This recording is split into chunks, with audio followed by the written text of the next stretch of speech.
네, 안녕하세요. 이상잡수입니다. 오늘은 제가 AI 관련돼서 말씀드리겠습니다. 최근에 걱정하시는 부분들이 많은 것 같아요. 뭐냐면 AI로 글을 쓰거나 AI로 뭔가를 하면 누락되는 거 아닌가. 제 채널에 들어오시는 분들은 이제 블로그로 글을 쓰시는 분들이기 때문에 글을 썼을 때 검색 엔진에서 누락이 되는 거 아닌가에 대한 질문이 가장 많습니다. 근데 이거가 이렇게 단순하게 해야 될 질문은 아니고요. 좀 자세하게 보셔야 됩니다. 문제는 뭐냐면 AI를 활용하는 경우를 문제 삼는 건지. 근데 대부분의 분들이 질문을 주시거나 대부분의 블로그를 하시는 분들이 꿈꾸듯이 나는 손 하나 까딱 안 하고 아무것도 안 하고 글을 써도 노출이 되고 싶은데 일 거의 안 하고 편하게 고민도 별로 하지 않고 AI로 챗GPT로 글을 써서 수익을 내고 싶은데 그거 안 되는 거 아니야? 이런 고민하실 겁니다. 이런 질문들을 단체 톡방이나 인터넷 같은 커뮤니티에서 알아보시면 답변이 굉장히 다양하죠. 어떤 분들은 AI로 썼더니 누락이 되더라. 내가 진짜 많이 써봤는데 다 누락이야. 어떤 분들은 나는 AI로 수익 잘 내고 있는데 전혀 상관없어 이렇게 말씀하십니다. 그런 답변이 나오는 이유는 첫 번째, 증명할 수 없는 답변이죠. 본인의 블로그는 저도 마찬가지지만 누구도 블로그 자체 혹은 데이터를 공개하지 않습니다. 그냥 하는 말의 가능성이 큰 거죠. 또 하나, 서로 블로그를 쓰는 AI를 통해서 글을 쓰는 방식이 다릅니다. MS에서 자신들의 AI를 공개할 때 코파일럿이라는 단어를 통해서 공개했습니다. 부조종사잖아요. 그러니까 조종사를 도와주는 역할입니다.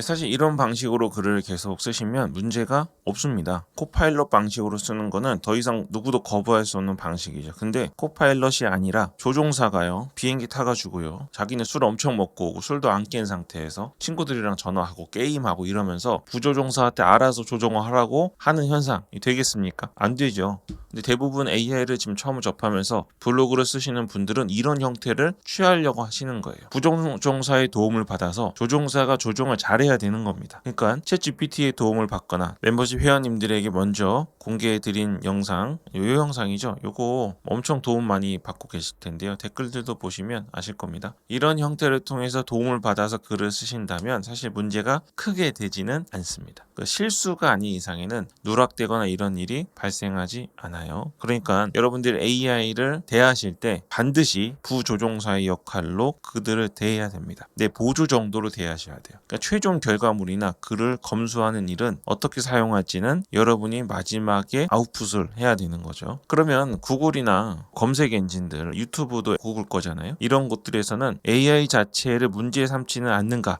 문제 삼지는 않습니다. 근데 무서운 게 있어요. AI로 한 건지 아닌지는 확인을 하고 싶어 합니다. 예를 들어 볼게요. 제가 전 유튜브를 하니까요. 유튜브를 일례로 들어드리면 없던 건데 유튜브에 업로드를 하게 되면 여러 가지 탭들을 하게 되어 있습니다. 그 중에 밑에 변경된 콘텐츠라는 게 있어요. 여기 보면 다음 중 내 콘텐츠에 해당하는 설명이 있나요? 실제 인물이 말하거나 하지 않은 행동을 한 것처럼 보이게 만듦. 실제 사건 또는 장소의 영상을 변경. 실제로 발생하지 않았거나 진짜처럼 보이는 장면을 생성. 이거는 뭐냐면 AI 또는 기타 도구. 아직은 감당할 수 없는 부분들이 많아서 또는 기타 도구를 넣었지만 AI를 통해서 생성한 것들이 포함되어 있는지 아닌지를 직접 답변을 하라고 되어 있습니다. 저는 다 아니오를 해서 하겠죠? 이 답변을 한다는 것, 예인지 아니온지를 지금 구글이 알고 싶어 하는 겁니다. 자세히 들어가 보기 하시면 여러 가지 내용이 나와 있는데요. 여기 안에 이제 변경되었거나 합성된 콘텐츠의 사용 소개. 요거는 이제 명분을 만들기 위해서 이래서 내가 확인하는 거다라고 구글이 말하지만 실제로는 AI로 만들었냐, 만들지 않았냐를 알고 싶은 겁니다. 우리의 대답을 들으면 이들이 알 수 있죠. 우리가 대답하지 않으면 어떡할까요? 이들이 스스로 알아냅니다. 지금 AI인지 그렇지 않은지를 창과 방패의 싸움 혹은 방패와 창의 싸움인데요. 구글이 그것들을 스스로 알아내기 위한 작업들을 계속 하고 있습니다. AI이면 절대 안 되고 누락시키고 문제 삼기 위해서 그러냐? 그렇지 않아요. 근데 AI를 통해서 만들지 않은 영상들도 마찬가지지만 AI를 통해 만든 것들 중에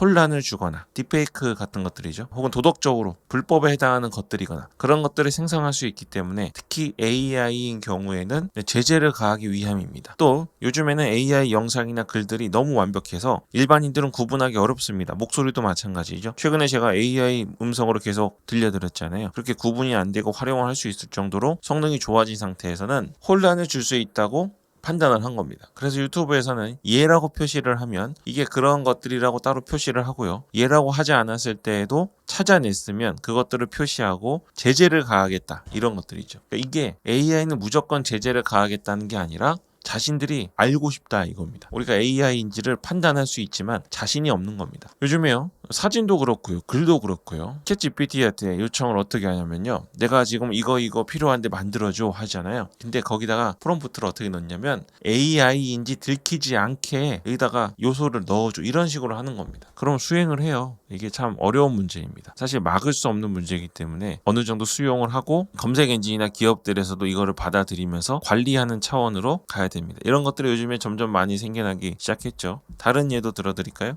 네, 이거는 제가 어도비 스톡에다가 영상을 업로드하고 판매를 하고 있는 곳인데요. 꽤 오래됐지만 요게 생겼습니다. 생성형 AI 도구를 사용하여 생성함이라는 곳에 체크 박스가 생겼어요. 요게 지금 생성형 AI 도구를 사용하여 생성함을 체크를 하면 업로드가 안 되냐, 판매를 못하냐, 그게 아닙니다. 이것도 어도비사 측에서 관리를 하겠다는 뜻이죠. 그래서 생성형 AI를 통해서 실제로 아티스트나 특정 실제하는 장소에 혼란을 줄 수 있을 만큼의 문제가 생긴다면 그거는 불법적인 거고 실제 저작권이 있는 사람들에게 문제가 될 거 아니에요. 그런 것들을 확인하겠다는 뜻입니다. 어도비사 측에서 말한 것들에도 보면 인물, 장소 또는 재산을 참조하거나 기반으로 하는 프롬프트를 사용한 제품을 제출하지 마십시오 돼 있죠. 어떤 인물, 장소, 재산에 대한 저작권을 본인이 갖고 있지 않는 경우, 그런 경우에도 우리가 만들 수 있거든요. 뭐 스타벅스나 나이키나 뭐 현대자동차, BMW, 벤츠 이런 것들 있잖아요. 이런 것들을 기반으로 해서 프롬프트로 만들 수 있습니다. 하지 말란 얘기죠. 아티스트의 작품이 있는 경우에 어떤 되게 유명한 작품들이 있습니다. 특히 사진 같은 경우죠. 그런 경우에 프롬프트를 잘 쓰면, 여기서 말하는 프롬프트는 챗 GPT와 하는 대화입니다. 이렇게 대화를 잘하면 내가 그 아티스트가 아닌데도 그 풍으로 만들 수 있어요. 음악도 만들 수 있고 영상도 만들 수 있고 사진도 만들 수 있습니다. 하지 말란 얘기입니다. 이거를 100% 어도비 사측이나 아까 같은 구글 같은 곳에서 막을 수 없죠. 왜냐하면 기술적 한계 때문입니다. 우리 AI도 똑똑하고 그쪽 AI도 똑똑하니까. 그렇죠? 근데 그런 것들을 했을 때 제재를 가하겠다, 이런 문구를 지금 제안하고 있는 겁니다. 그래서 이제 다시 우리 이야기로 돌아오면요. 블로그 글을 쓸 때 AI로 글을 쓰거나, 최근에 챗 GPT 달리가 사진을 엄청 잘 만듭니다. 제가 지금 요 썸네일 있잖아요. 요 썸네일. 요거 제가 뭐 디자이너입니까? 요거 다 챗 GPT로 한 거예요. 이런 것들을 하면 구글이 무조건 누락을 시킨다? 아니오입니다. 누락을 시키는 게 아니오. 근데 검색인지 환경을 저해하거나 저작권을 침해하거나 불법적인 일이라면 우리가 AI를 쓰지 않았을 때처럼 똑같이 제재를 가합니다. 근데 그런 것들을 이 글을 올리는 사람, 영상을 올리는 사람이 공개하지 않으면 구글이 많이 곤란하겠죠. 그래서 올릴 때 유튜브 같은 경우는 표시를 해라. 그러면 관리를 하겠다. 이런 수준으로 보시면 되겠습니다. 이건 제가 AI가 처음 활성화되면서부터 모든 걸 이 비용을 다 주고 쓰고 있고요. 특히 저는 블로그뿐만 아니라 유튜브, 다양한 어필리에이트 시스템들, 그리고 아까 어도비 스톡이나 셔터스톡처럼 영상이나 사진을 판매하는 그런 것들을 직접 하고 있는 입장에서 변화가 정확히 보여서 말씀드린 겁니다. 그러니까 AI를 사용하는 것에 대해서 너무 걱정을 하지 않으셔도 됩니다. 근데 만약에 그게 전체적으로 누락이 된다면 그거는 여러분들이 어떤 식으로 사용했는지를 돌아보는 게 중요하죠. 조종사가 조종사 역할을 안 하고 조종사 월급도 주지 않으면서 부조종사에게 조종사만큼의 일을 시킨다면 그거는 제재 대상입니다. 그래서 제가 사실 여러분들에게 AI를 많이 소개해드리지만 특히 챗 GPT에 대한 내용을 많이 소개 안 드렸을 거예요. 그런 이유가 있습니다. 이거를 소개해드리면 여러분이 다 그런 욕망이 있어요. 아, 이제는 진짜 내가 손 하나 까딱하면 블로그 글 2,000자, 3,000자, 10,000자 쓸 수 있겠구나. 내가 모르는 분야도 정말 쉽게 글을 써서 애드센스로 수익을 많이 볼 수 있겠구나라고 착각을 하게 됩니다. 근데 그게 안 돼요. 내가 블로그를 쓸 줄 알아야, 블로그로 실제로 돈을 버는 경험을 하셔야만 챗 GPT의 도움을 받아서 하루에 글 5개 쓸 수 있는 거 10개, 20개 쓸 수 있는 거고요. 내가 잘 모르는 분야 공부하는데 이틀 걸렸다면 1시간 만에 끝낼 수 있고 이렇게 할 수 있는 겁니다. 그래서 제가 그런 부정적인 부분이 너무 쉽게 여러분들에게 침투할 수 있기 때문에 챗 GPT 활용은 당분간은 조금 뒤로 미루고 있는 편입니다. 제가 뭐 할 수 있는 게 있습니까? 없죠. 어느 정도 시점이 되면 이제